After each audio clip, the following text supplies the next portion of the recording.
Hanno avuto inizio la seconda fase degli interventi di manutenzione straordinaria del viadotto Acragas 2 lungo la strada statale 115 Quoter ad Agrigento.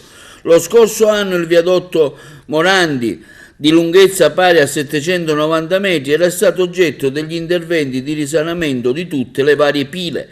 La seconda fase degli interventi prevede adesso il rinforzo dei pulvini, gli elementi trasversali al senso di marcia posti tra le pile e l'imbalcato, il ripristino dello stesso imbalcato e l'installazione delle nuove barriere laterali. A comunicarlo è l'ANAS Sicilia.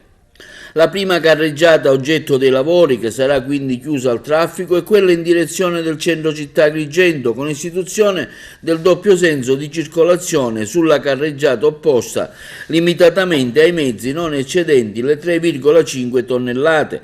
Tale disposizione alla viabilità rimarrà in essere sino alla prossima primavera.